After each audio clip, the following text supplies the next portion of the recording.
Bonjour, il y a une semaine, Valérie nous a parlé de l'art et que Dieu est un artiste, il est le créateur et qu'il y a de la créativité aussi pour chacun d'entre nous. Hier, Jean-Luc nous a parlé d'être libre d'entreprendre et je trouve que ces deux thèmes vont extrêmement ensemble parce que quand tu entreprends les choses pour Dieu, eh bien, il y a une créativité. Tu deviens artiste de pouvoir rentrer dans quelque chose de nouveau. Et j'aimerais te dire ce matin, n'aie jamais peur de l'échec, mais aie peur peut-être du regret. L'abandon est la naissance du regret. Tu peux avoir une dizaine de portes qui se fermeront, tu peux avoir une centaine de confrontations qui vont peut-être t'écraser et tu te sentiras méprisé. Ne prends pas un non comme une réponse.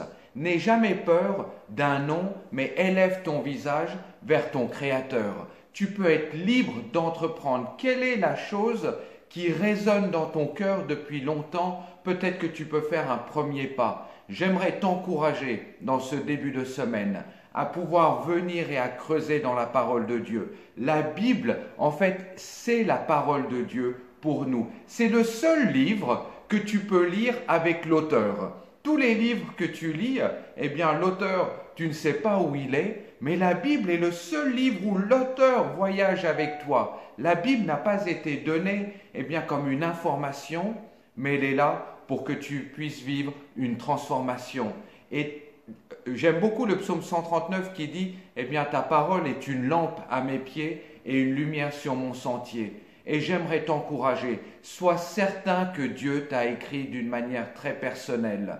Il t'a écrit pour qu'on puisse, toi et moi, rentrer dedans. Et que c'est une lettre qu'il m'a écrite et qu'il t'a écrit avec une grande personnalité. J'aimerais t'encourager à lire la Bible. J'aimerais que tu puisses prendre un chapitre et que tu puisses lire verset après verset. Que tu ne dépendes pas peut-être des choses qui sont autour de toi pour avancer, mais que tu puisses dépendre toi-même de l'effort que tu vas faire.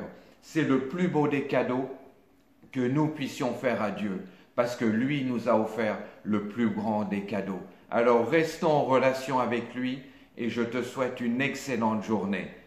Sois béni.